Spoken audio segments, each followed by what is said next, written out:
देखो आज हम लोग नया टॉपिक शुरू करेंगे, सर्कुलर मोशन। ठीक है, मैकेनिक्स का बहुत इंपॉर्टेंट पार्ट है। तो आज फर्स्ट में बेसिक कॉन्सेप्ट होता है क्या है, क्या क्या डेफिनेशन होते हैं, ठीक है, उसके बारे में हम लोग आज डिस्कस करेंगे। तो सबसे पहले आते हैं circular motion.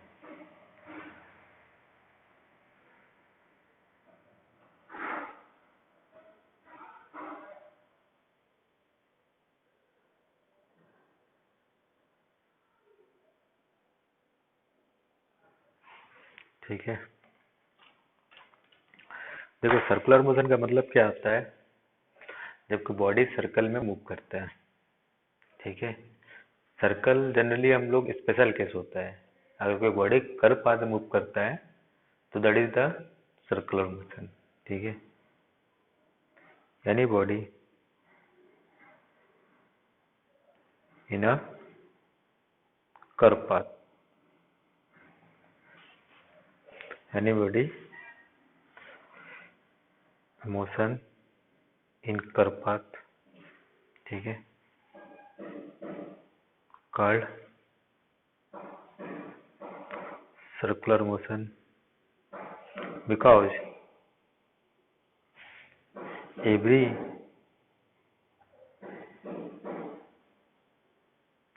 part of curve is a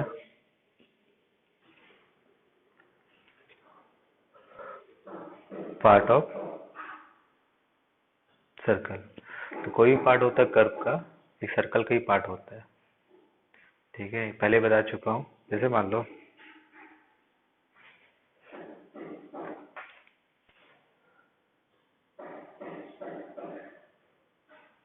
ये, ठीक है, तो यहाँ पर देखो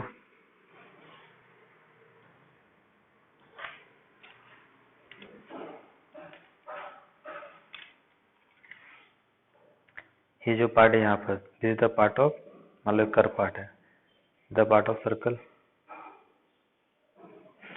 जो सेंटर यहाँ है, this is the part of circle. जो सेंटर यहाँ है, C1 है, C2 है, this is part of circle. Centre यहाँ है, C3, this is the part of circle, जो स्ट्रेट लाइन है।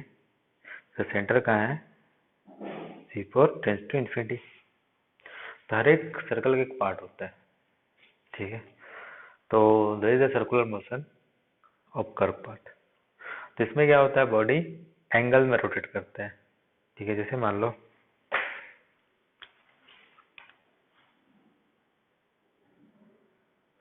बॉडी यहाँ से यहाँ गया, तो पहले यहाँ था, फिर यहाँ गया, फिर यहाँ गया, ऐसे करके इसमें मूव कर रहा है इन a angle.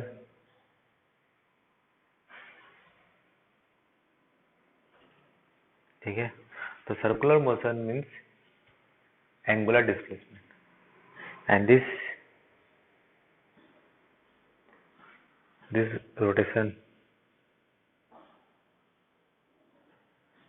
by theta called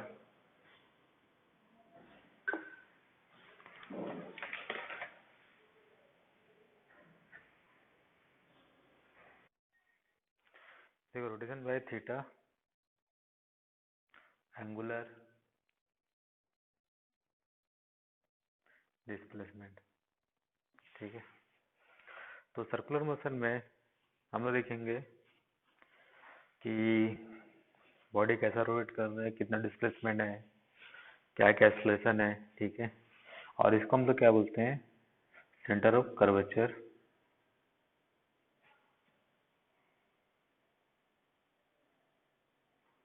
and this is called radius of curvature.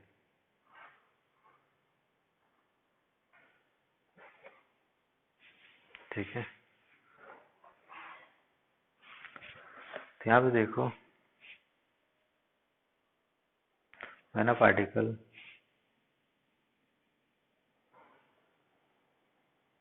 moves in a plane such that its distance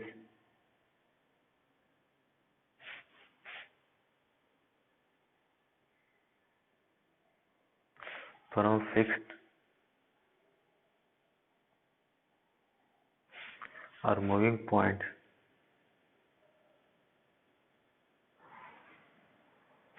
remains constant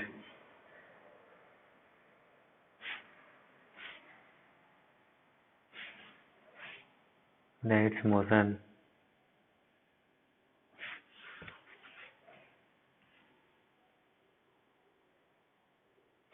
is called as the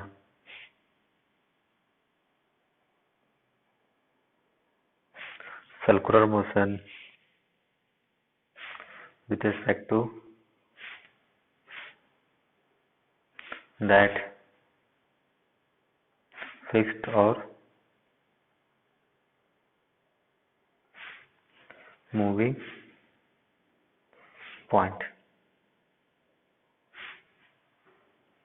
The fixed point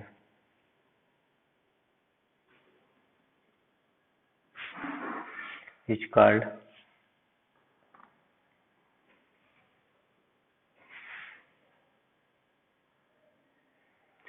the fixed point is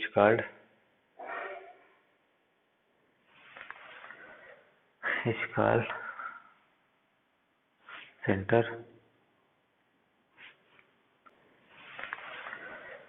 is called center and the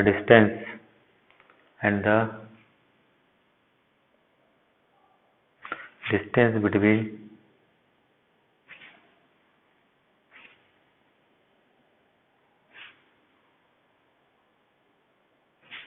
fixed point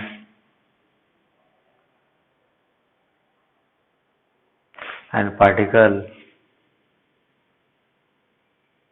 is called radius. ठीक है, देखो यहाँ diagram बनाता हूँ एक।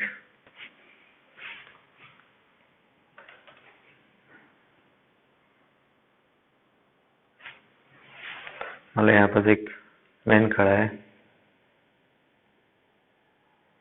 ठीक है, B, और यहाँ से कार जा रहा है,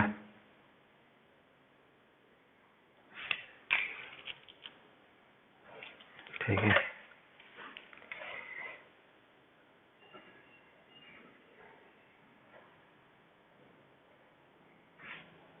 यही कार वेलोसिटी से आगे तक बढ़ रहा है,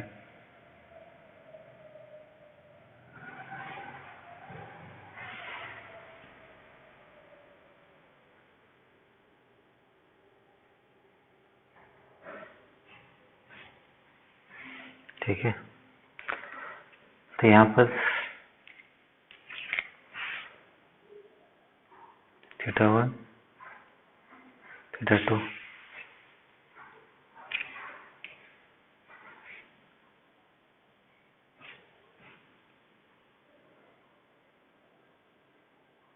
जिससे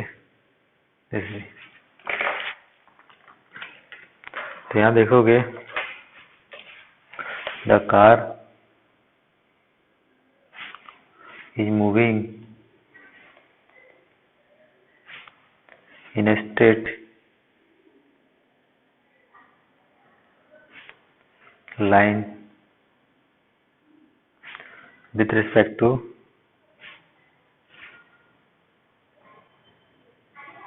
the man A, but the man B है continuously rotate its face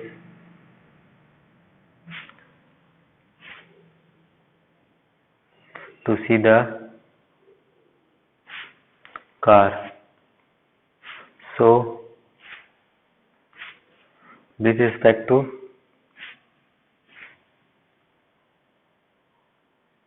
main A D theta by D T कितना हो जाएगा 0, but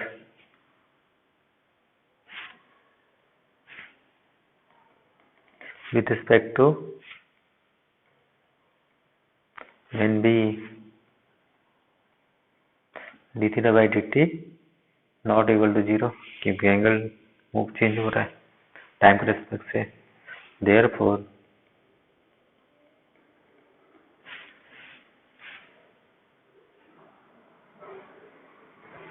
we conclude that with respect to A,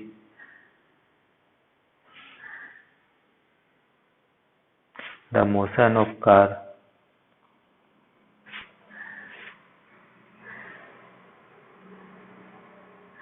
is a straight line,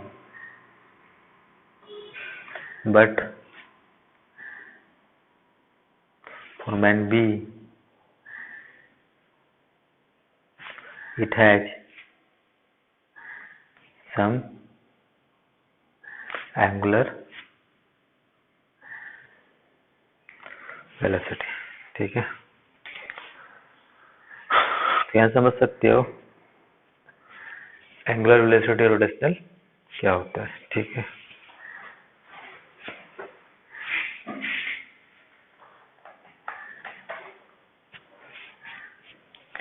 अब इसके बाद आगे तो नेक्स्ट देखो यहाँ पर kinematics of circular motion. Kinematics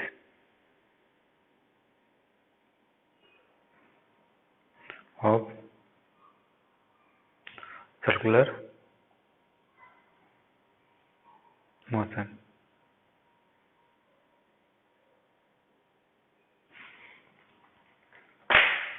ठीक है, तो इसमें क्या देखो, पहला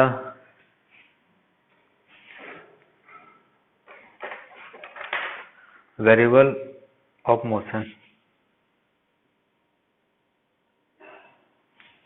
वेरिएबल ऑफ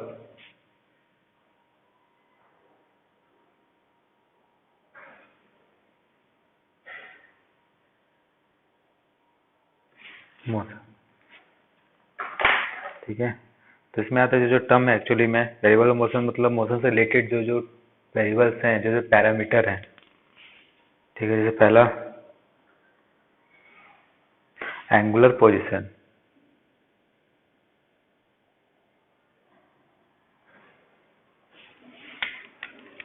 तो एंगुलर पोजीशन क्या होता है, तो यहाँ पर the angle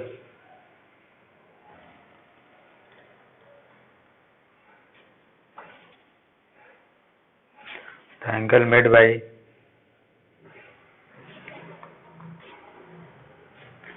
the position vector with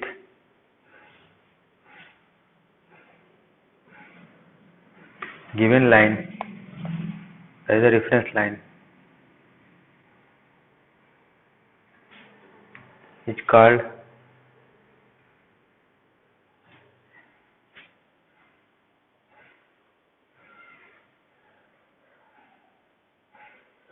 angular position, is called angular position।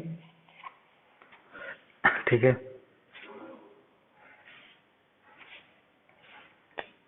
Circular motion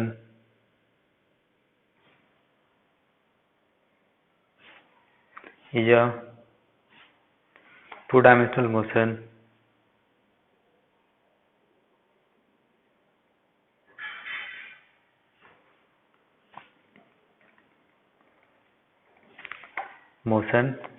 और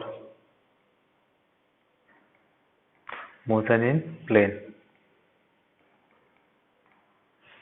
ठीक है, तो यहाँ पे देखो एक डायग्राम है, बनाता हूँ मैं।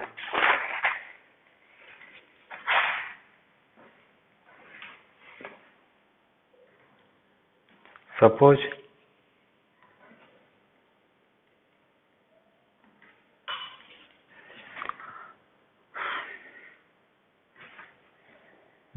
Suppose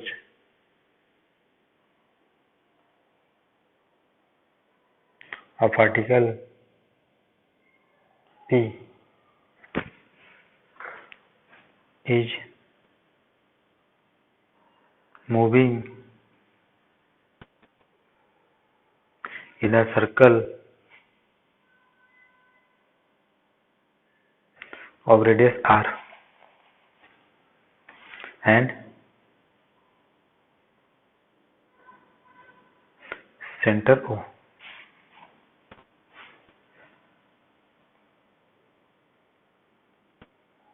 The position of particle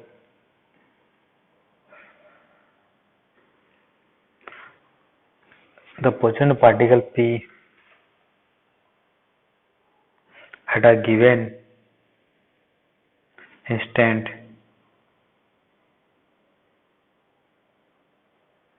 may be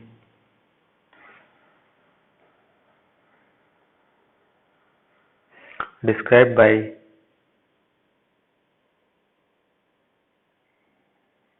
the angle theta between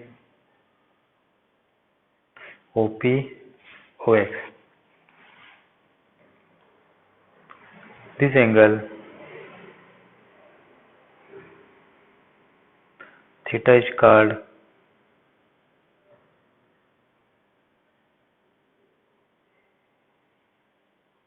the angular position of the particle. ठीक है, थोड़ा को डायग्राम यहाँ पर बनाता हूँ मैं.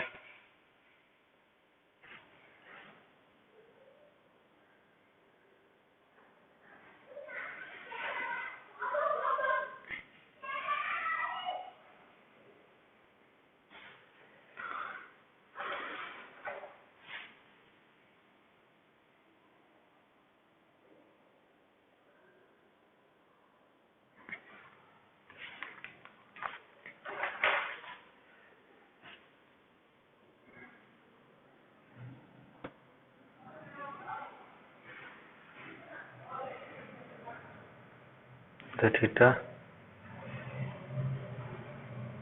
is the r.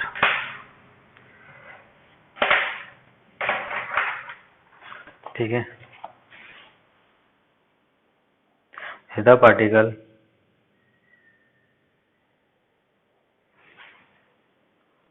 moves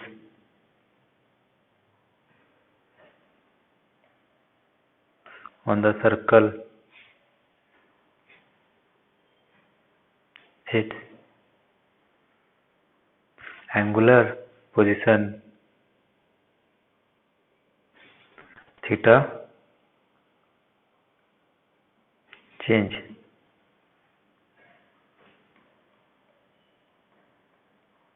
Suppose the point rotates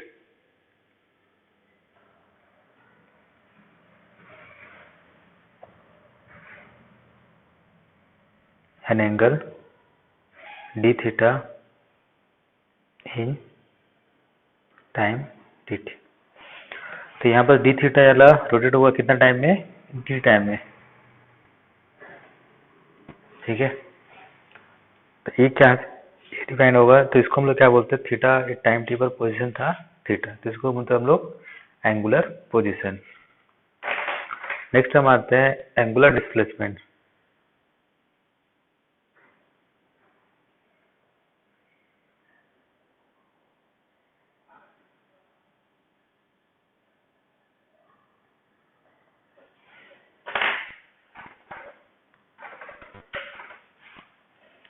ठीक है, अब देखो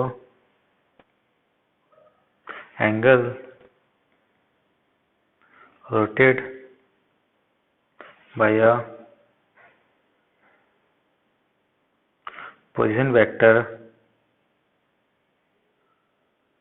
of the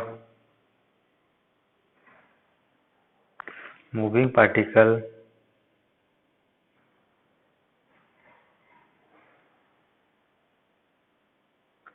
in a given time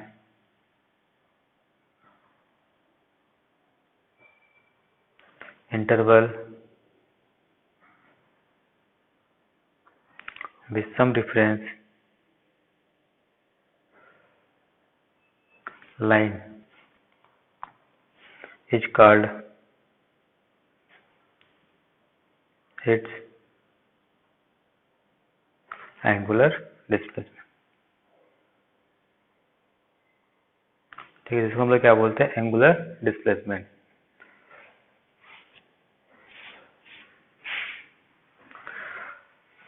तो इसमें डाउट है एंगुलर डिस्प्लेसमेंट में, पहले ही बता चुका हूँ एक बार मैं। तो यहाँ पर डी टाइम में डी कंप्लीट किया, तो दिस इज द, ये टी टाइम में यहाँ था और डी टाइम में यहाँ पर पहुंचा, ये पी डैश होगा। तो this is the angular displacement. तो यहाँ पर देखो ये वेक्टर क्वांटिटी होता है, angular displacement, angular velocity, this is all the vector quantity. ठीक है, it is a vector quantity. ठीक है, तो मैंने क्या बोला, जितने भी चीज रोटेट होते हैं उसका डायरेक्शन किस होता है, along the axis. So in direction is along the axis. अब अलोंग द एक्सिस होगा, या तो अपवर्ड होगा या तो डाउनवर्ड होंगे, या तो अपवर्ड या डाउनवर्ड।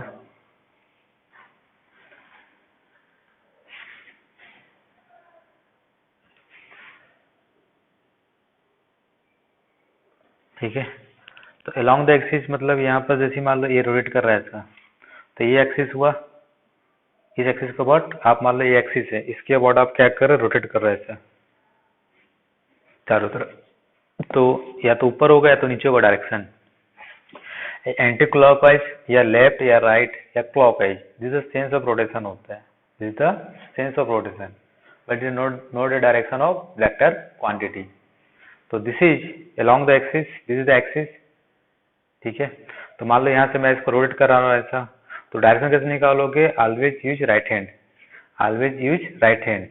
राइट हैंड का थंब को क्या करो, अलोंग द एक्सिस, मतलब जिस डायरेक्शन में आप रोटेट कर रहे हो उस डायरेक्शन में फिंगर को कल करो, और जो अंगूठा आएगा वो क्या हो जाएगा, उसका डायरेक्शन, वो क्या हो जाएगा, उसका डायरेक्शन। तो हमेशा राइट हैंड को यूज करोगे किसी भी चीज का डायरेक्शन निकालने में थ्रू आउट फिजिक्स, पूरा 11-12। ठीक है, या तो अपवर्ड होगा तो डाउनवर्ड होगा। तो यहाँ पर देखो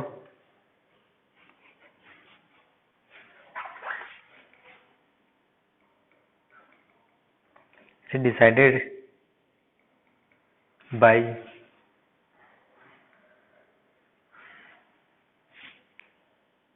यूजिंग राइट हैंड। ठीक है, when the fingers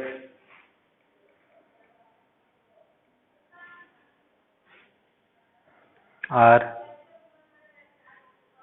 directed along the motion of the point, then thumb will represent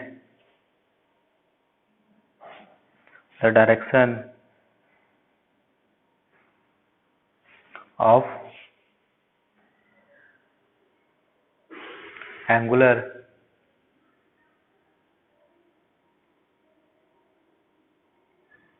displacement। ठीक है, ठीक है, हो जाएगा आपका एंगुलर डिस्प्लेसमेंट। तो जैसे मान लो पार्टिकल यहाँ से यहाँ घूम रहा है, तो आप जो पार्टिकल घूम रहा है उसको डायरेक्शन फिंगर को ऐसा करो और उसको बंद करो, तो अंगूठा कहाँ हो गया, ऊपर की तरफ। तो this is the direction of angular displacement. अब मान लो पार्टिकल ऐसा मूव कर रहा है, तो आप ऐसा करो, थोड़ा सा हाथ को टेढ़ा करके फिंगर को कल करो, तो अंगूठा कहाँ खुलेगा, नीचे, यानी कि डाउनवर्ड। तो ऑलवेज अलोंग द एक्सिस, तो अपवर्ड और तो डाउनवर्ड। ठीक है, जैसे एक डायग्राम बनाता है यहाँ पर, ये डायग्राम बहुत इंपॉर्टेंट है। ठीक है, तो डायग्राम बहुत इम्पोर्टेंट है। तो 2 डायग्राम बनाता हूँ यहाँ पर।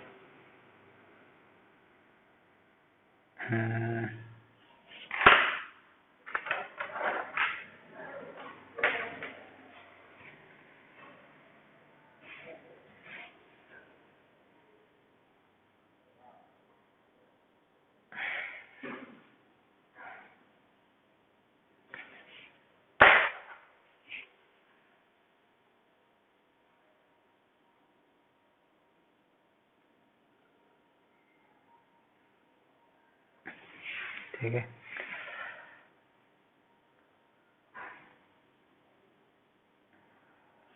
ऐसा।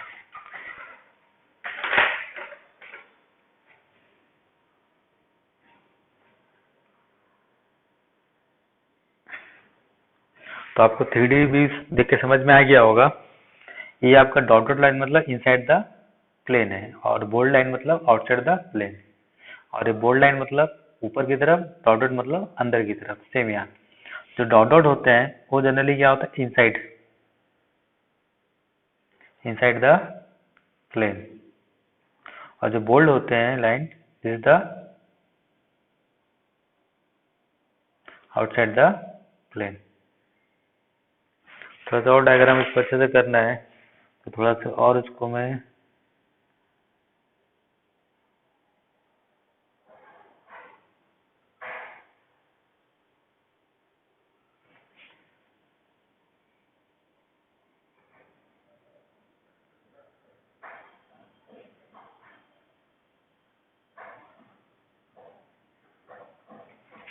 ठीक है, तो ये हो गया, आपको समझ में आ गया होगा। अब मान लो कि कोई यहाँ पर कोई बॉडी मूव कर रहा है ऐसे,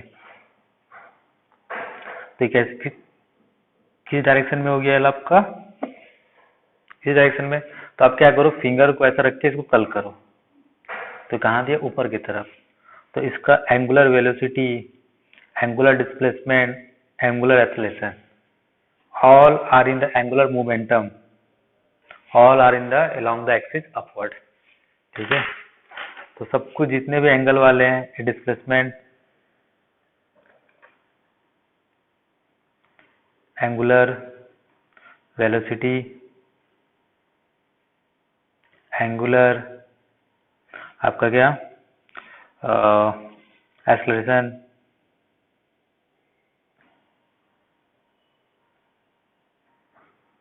एंगुलर मोमेंटम,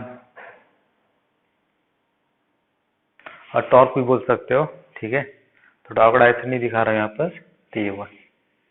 अब देखो, जब यहाँ पर वही बॉडी, एक दूसरा बॉडी है, वो यहाँ रोटेट कर रहा है इस डायरेक्शन में। तो इस डायरेक्शन में अगर फिंगर को रख के घुमाओ, तो फिंगर कहाँ चल जाएगा आपका, अंदर की तरफ। अंदर की तरफ डायरेक्शन किस तरफ हो जाएगा आपका, सारा डायरेक्शन हो जाएगा नीचे की तरफ।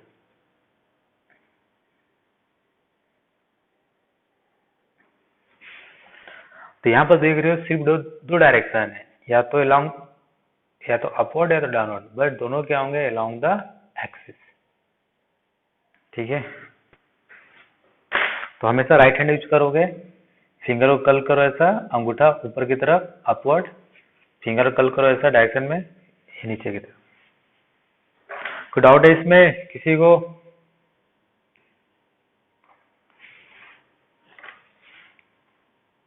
कोई डाउट है किसी को?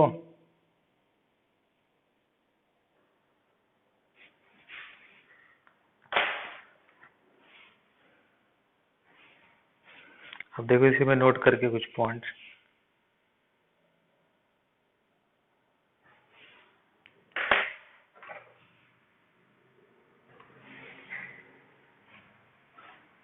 It is a dimensionless and has proper unit, SI unit,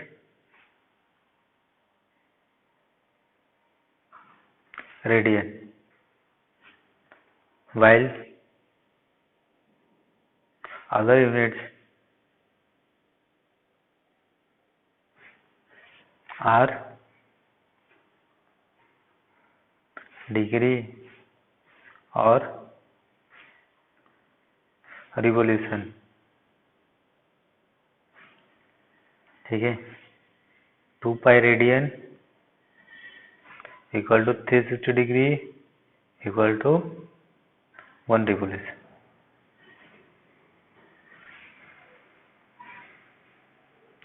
second point देखो,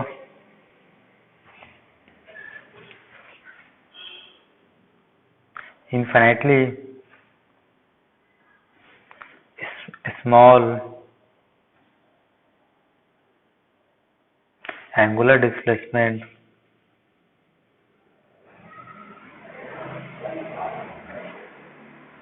या वेक्टर क्वांटिटी, ठीक है, but finite angular displacement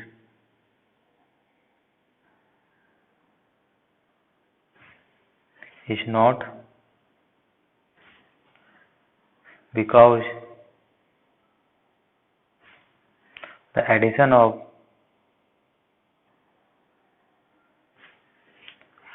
the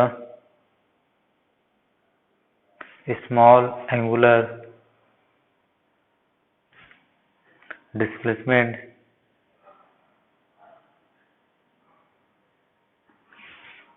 is commutative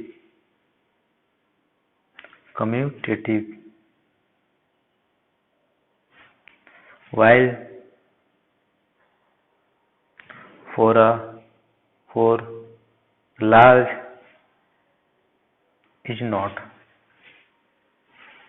For example, d theta 1 plus d theta 2, we can write d theta 2 plus d theta 1, but theta 1 plus theta 2 not equal to theta 2 plus theta 1. Third, angular displacement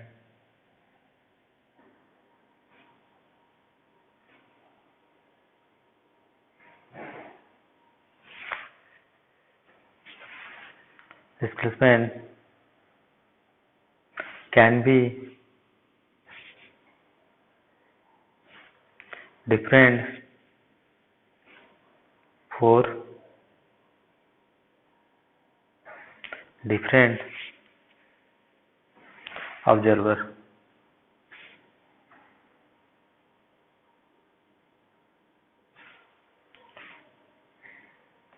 ठीक है, ये कुछ important point थे angular displacement के बारे में। ठीक है, नेक्स्ट पॉइंट आते हैं एंगुलर वेलोसिटी।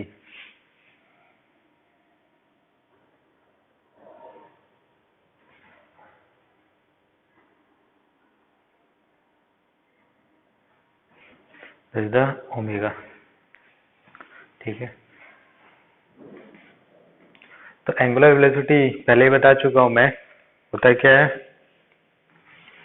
तो भी 2 टाइप से होते हैं, एक एवरेज होता है और एक क्या होता है आपका इंस्टेंटेनियस। सेम जैसे हम लोग पढ़े हैं इक्वेशन ऑफ मोशन। ठीक है, पहला आपका एवरेज एंगुलर वेलोसिटी, तो is the omega average, total angle of rotation whole upon total time. ठीक है, ठीक है,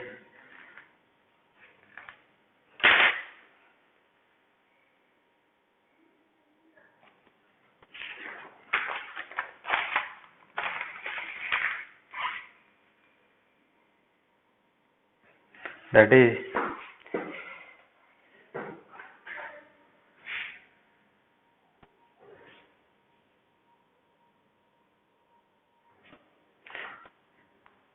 theta2 minus theta1 t2 minus t1,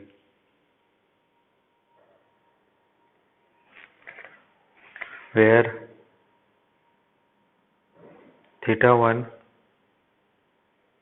and theta2 are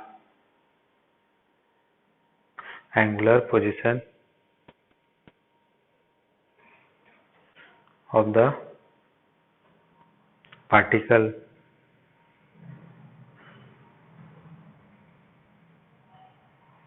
at time t1 and t2 respectively.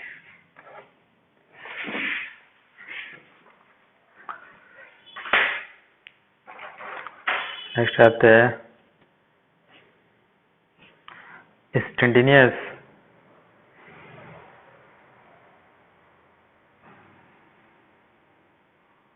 angular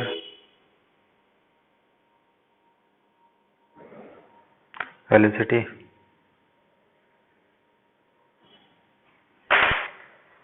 ठीक है आपका the rate at which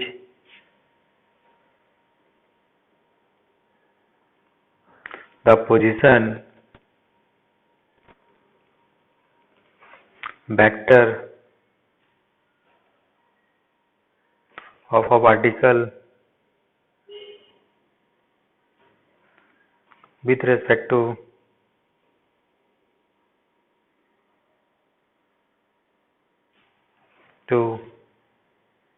the center rotates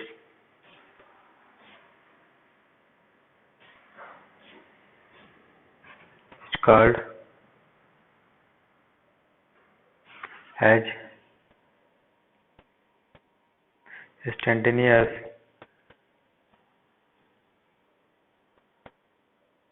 angular velocity with respect to center. ठीक है, तो यहाँ पर omega limit delta tend to 0 तो हो जाएगा D theta by D T, यानी कि D theta by delta theta by delta T. इसी को हम लोग क्या बोलते हैं, इंस्टेंटेनियस। ठीक है, यहाँ तक कोई डाउट है?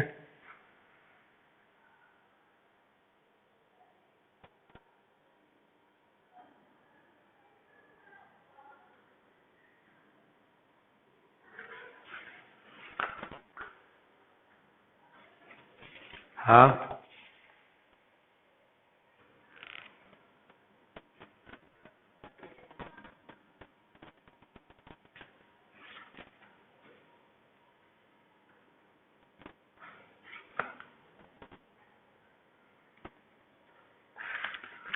कोई doubt?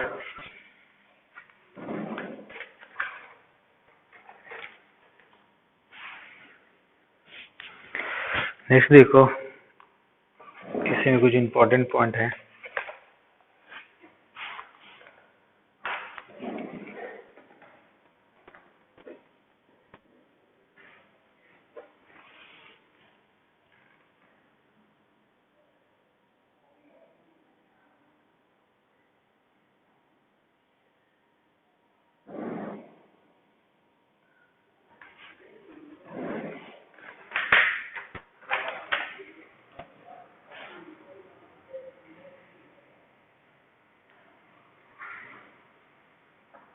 It is an axial vector with dimension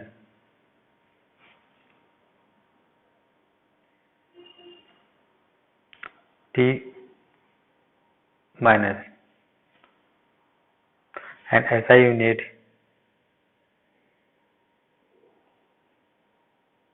radian per second. Second, for a rigid body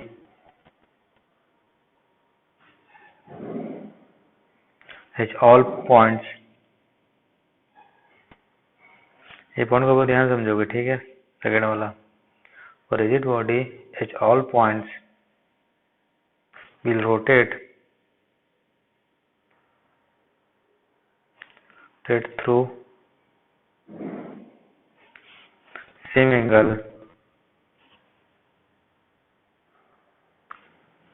in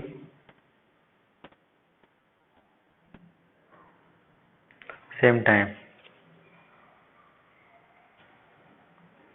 So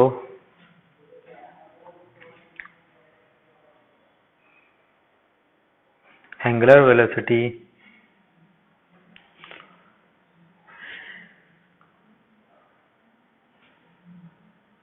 of whole body or particles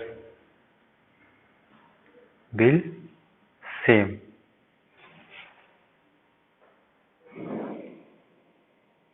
ठीक है। For example, the angular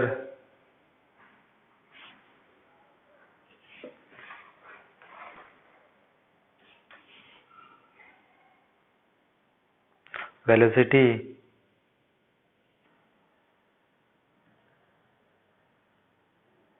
of all points of Earth about its own axis is 2 pi by 24 radian per hour. देखो इस point को ध्यान समझो, ये आपका rigid body system का कॉन्सेप्ट होता है, ठीक है। तो यहाँ पर जैसे मान लो कोई रिजिड बॉडी है, मान लो जैसे मैंने डिस्क बनाया एक,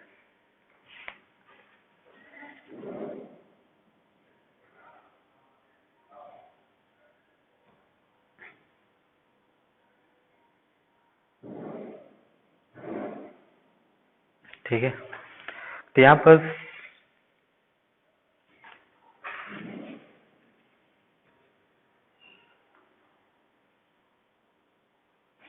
ओमेगा से रोटेट कर रहे हैं पूरा डिस्क, तो जो ओमेगा से रोटेट कर रहे थे यहाँ पर जितने भी पार्टिकल्स हैं, कोई पार्टिकल्स ले लो, सारे पार्टिकल का ओमेगा क्या होगा, सेम होगा अबाउट दिस एक्सिस। अब ऐसा क्यों होगा, तो इसको यहाँ देखो, क्योंकि यहाँ पर जो कॉन्सेप्ट है रिजिड बॉडी कॉन्सेप्ट है, यहाँ पर जो कॉन्सेप्ट होता है उसको हम लोग बोलते हैं रिजिड बॉडी कॉन्सेप्ट। तो यहाँ पर रिजिड बॉडी का मतलब होता है, रिजिड बॉडी मीन्स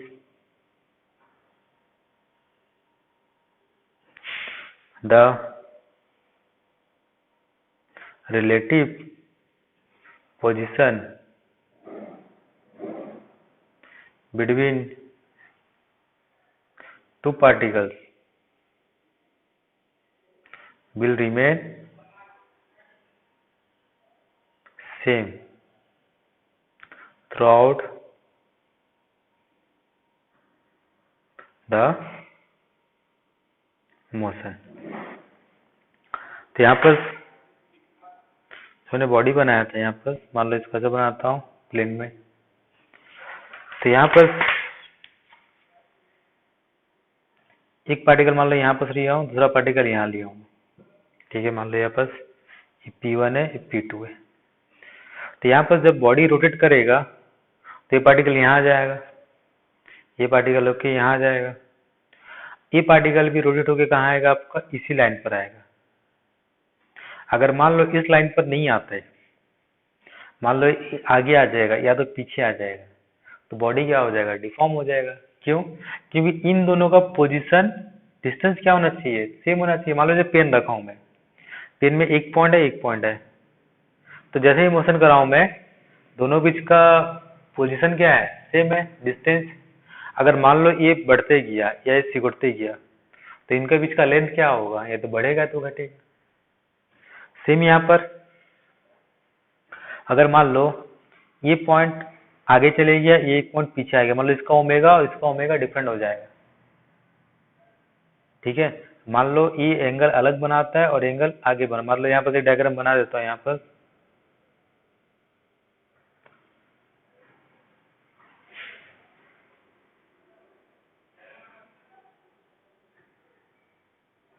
मान लो पॉइंट P2 आगे आ गया, एंगल बना लिया आपका θ1 और ये बनाया θ2। तो ये जो पॉइंट आगे आ गया तो ये बॉडी थोड़ा सा क्या हो जाएगा, डिफॉर्म हो जाएगा। ये बॉडी थोड़ा सा ऐसा हो जाना चाहिए, ठीक है। Due to this case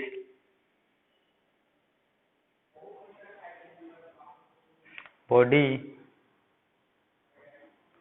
will get deformed because as the relative position get change, ठीक है। यानी कि दोनों का एंगुलर डिस्प्लेसमेंट क्या होना चाहिए, सेम होना चाहिए। ये थीटा इसके लिए भी है, थीटा इसके लिए भी है, तो एंगुलर डिस्प्लेसमेंट सेम है, सेम टाइम में, तो ओमेगा क्या होता है, D theta by T T. अगर दोनों का डी थीटा सेम है डी टाइम में, तो ओमेगा क्या होगा, दोनों के लिए सेम होगा। क्योंकि यहाँ पर जो बनाया हूं मैंने, ये पार्टिकल P1, ये पार्टिकल P2, ये आपका थीटा मतलब डी थीटा, और इसके लिए भी कितना होगा, डी थीटा ही होगा। ये P1 डैश, ये P2 डैश, और टाइम कितना लगा यहाँ पर, डी टी टाइम। तो सेम डिस्प्लेसमेंट सेम टाइम में, तो D theta by D T omega होगा, दोनों का ओमेगा क्या होगा, सेम होगा।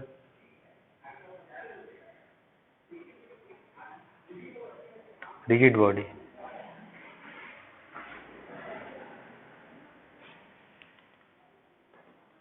so angular velocity will remain same।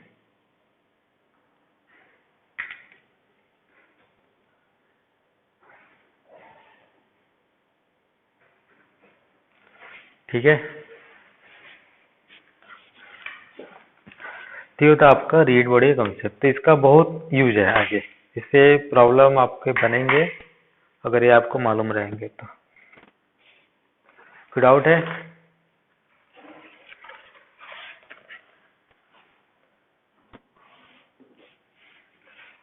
अब देखो नेक्स्ट पॉइंट इसमें,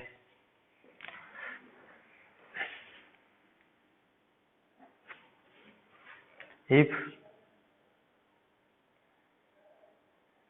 a body makes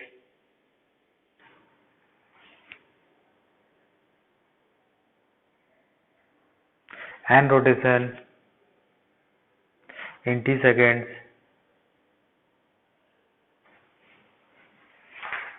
then the angular velocity in radian per second will be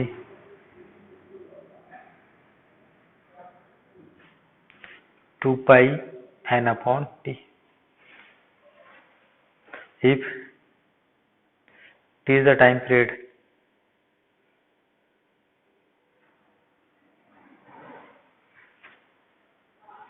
and f is the angular frequency of uniform, याद रखोगे uniform circular motion, uniform circular motion, ठीक है। Then omega average 2 pi into 1 upon T या 2 पाई F. ये बहुत use होते हैं आगे जाके सब छोटे छोटे फार्मूले।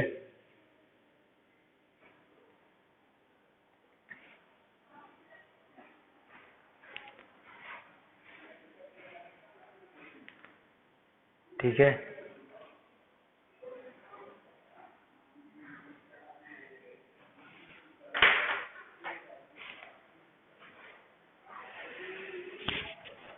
डाउट है? अब एक केस और लेते हैं। इफ मान लो let theta is given a minus b t plus c t square, then omega निकालना है। ये angular position given with respect to time, तो आपको क्या निकालना? ओमेगा। ओमेगा मतलब क्या हो गया? D theta by D T. यानी क्या करना है आपको डिफ्रेंशिएट करना है। यहाँ पर वैल्यू कितना हो जाएगा? माइनस बी टू टी सी।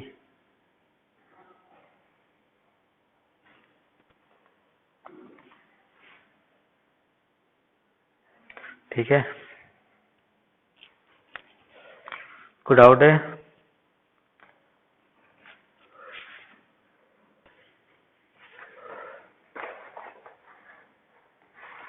यहाँ तक किसी को डाउट है?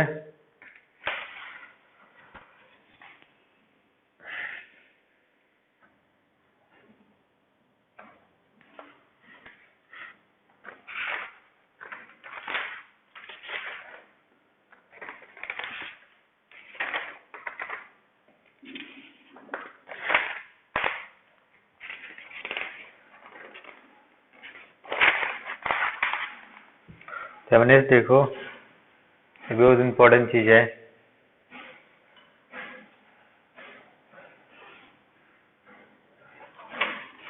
रिलेशन बिटवीन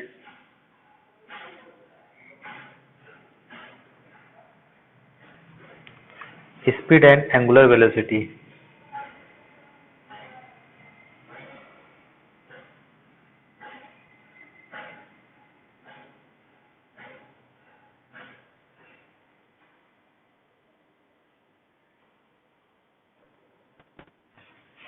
ठीक है, तो यहाँ पर आपका omega limit del t tends to zero, ये होता है आपका d theta by D t, हो जाता है आपका d theta by D T, यानी delta theta upon delta t equal to d theta by D t. क्योंकि del t tends to zero मतलब वेरी स्मॉल टाइम चेंज पर the rate of change of angular velocity is called angular acceleration। तो मालूम होगा,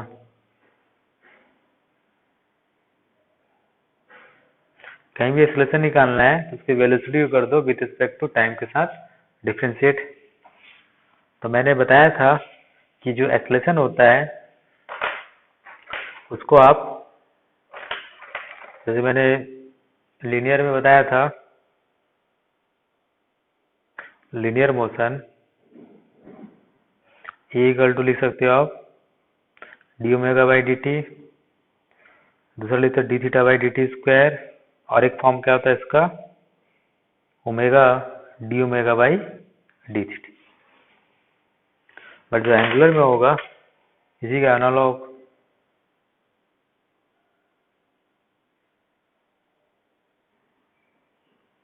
alpha, ये हो जाएगा आपका D omega by D T, ये हो जाएगा D theta by D T square, और ये हो जाएगा omega D omega by D T.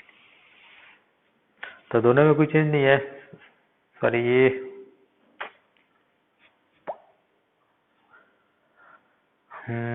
भी करो, एस करो,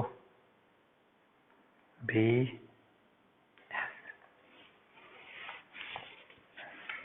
ठीक है। तो लीनियर में क्या होता है आपका? एक्सेलरेशन भी वेलोसिटी एज डिस्प्लेसमेंट।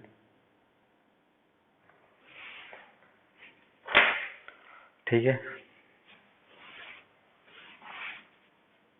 तो नेक्स्ट देखो यहाँ पर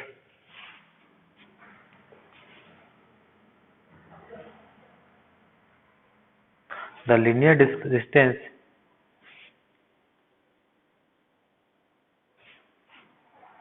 p p dash travel by the particle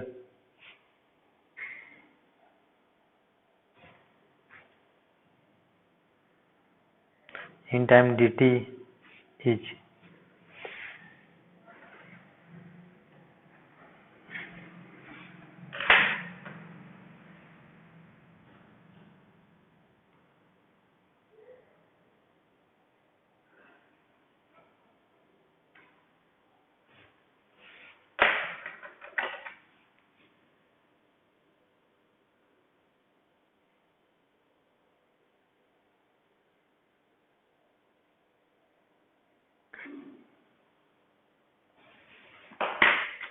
तो यहाँ देखो मान लो ये आर है, ठीक है, ये पी है, ये पी डैश है, ये आपका डी थीटा है, आपका थीटा था, ठीक है। तो यहाँ पर डेल एस कितना हो जाएगा, ये आपका डेल एस है, तो डेल एस इक्वल टू हो यहाँ पर r into d theta, del s equal to are into d theta, ठीक है। अब यहाँ पर मैं क्या करता हूँ, dividing with respect to time del t, तो del s by del t r del theta by del t. Now limit del to tends to 0, limit r dt। अब ये क्या हो जाएगा आपका v, और ये क्या हो जाएगा r इंटू ओमेगा। तो v इक्वल टू कितना आ गया यहाँ पर r into omega. Hair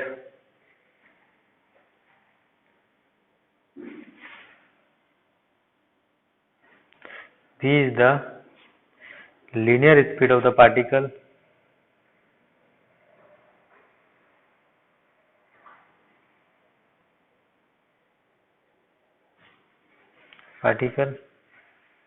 it is only valid for circular motion, याद रखोगे,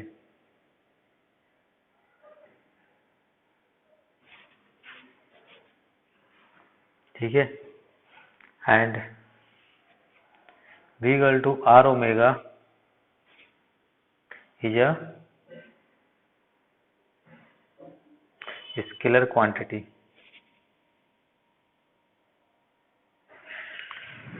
तो यहाँ पर एक चीज याद रखोगे, यहाँ पर मैंने एक शायद नहीं बताया पहले, यहाँ पर रिलेशन बिटवीन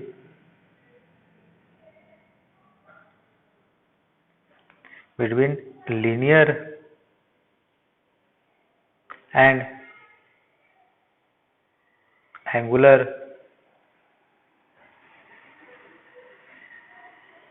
डिस्प्लेसमेंट, ठीक है।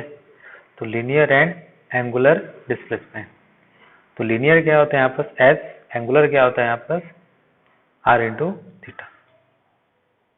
तो इस चीज को मैंने यहाँ पर यूज किया।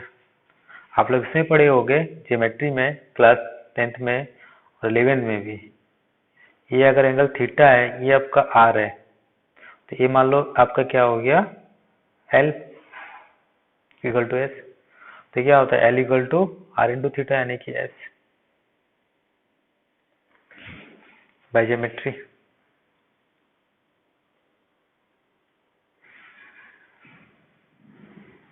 ठीक है।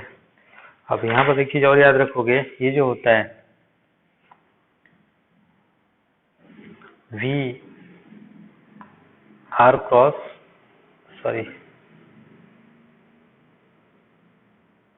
ओमेगा क्रॉस आर होता है। अगर इसको वेक्टर फॉर्म में लिखोगे, ये थोड़ा सा हाई मैकेनिक्स में चले जाता है, तो इसको नहीं बताया जाता है, लेकिन आप याद रखोगे ओमेगा क्रॉस और आर होता है, ठीक है। और उसी तरह इसमें alpha sorry E alpha cross R, और एस इसमें हो जाएगा थीटा क्रॉस आर। तो याद रखोगे सिर्फ इसी इक्वेशन में मैंने इसलिए लिखा है यहाँ पर ओनली इन दिस 3 इक्वेशन जो आर होते हैं, आर जो यहाँ पर क्रॉस वेक्टर होते हैं ना, और क्रॉस वेक्टर मैंने क्या बताया था, ए क्रॉस बी बताया था, not equal to B cross A होता है। ठीक है, तो आपको याद रखना है इसमें जो आर होते हैं वो आर क्या होता है, क्रॉस के बाद आते हैं। आर क्या होते हैं, क्रॉस के बाद आते हैं।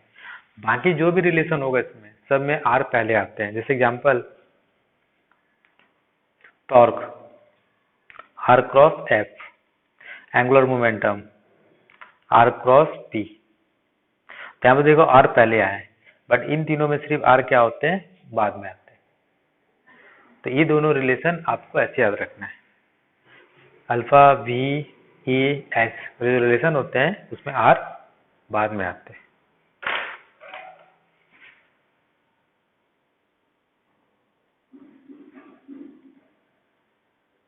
लेटर बाकी में आर क्या होते हैं, पहले आते हैं। तो ये रिलेशन आपको अच्छे से याद रखना है। ठीक है, अब देखो कैसे यूज करोगे इसको।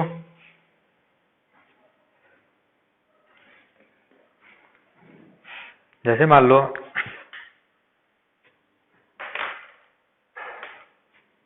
एक रॉड है यहाँ,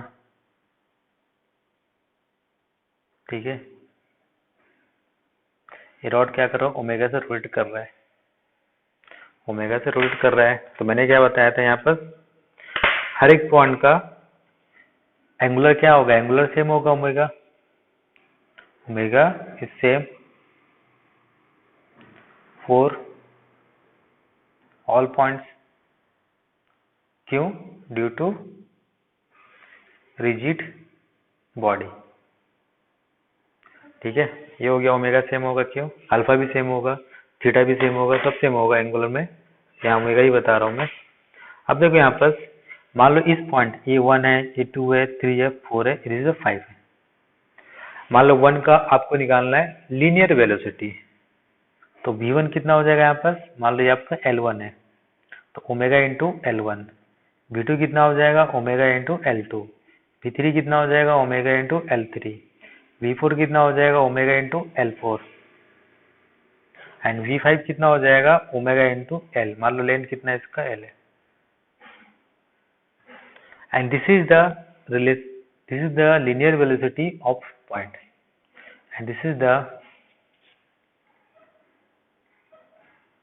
linear velocity of points 1 2 3 4 5।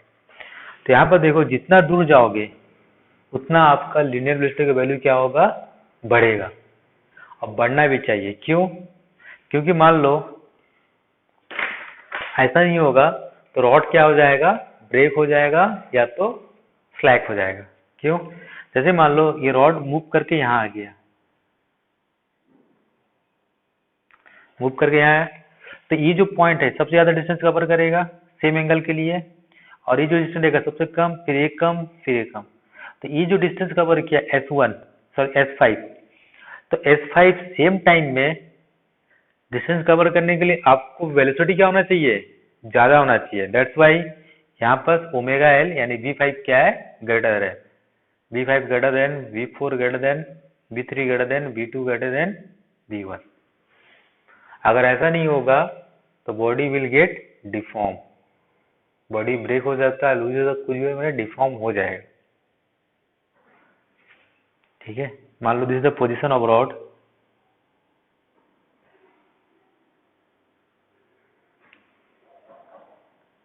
Eight time del t. तो रॉड यहाँ आ गया, रॉड आ गया तो ये पॉइंट यहाँ पास आ गया फिफ्थ, ये पॉइंट 3 यहाँ आ गया, ये 2 यहाँ आ गया, ये 1 यहाँ आ गया। तो देखो यहाँ पर सेम एंगल कवर करने के लिए इस पॉइंट को ज्यादा डिस्टेंस कवर करना पड़ रहा है S5 को। S5 S4 ले लो, S3, तो यहाँ S5 को सबसे ज्यादा कर, यानी कि S5 का वेलोसिटी सबसे ज्यादा होगा तब सेम टाइम में डिस्टेंस कवर करेगा।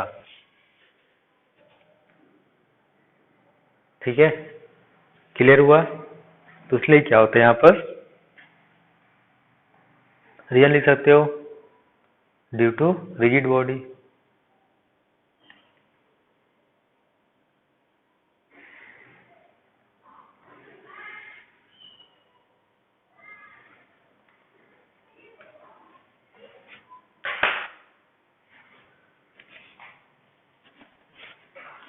ठीक है, तो ये सब मैकेनिक्स के कुछ फंडे हैं। ठीक है, इसको हम लोग फंडे बोलते हैं। अगर ऐसा फंडे नहीं रहेंगे आपको या दिमाग में, तो मैकेनिक्स फंडे का कोई मतलब नहीं है। आप प्रॉब्लम भले सॉल्व कर लो, और जो फील होता है, जो रियलाइज होता है, वो आप नहीं कर पाओगे। तो आगे आप जितना भी पढ़ लो, जब ये सब आपको दिमाग में क्लियर नहीं रहेगा, तब पढ़ने का कोई वो नहीं रहेगा। ठीक है।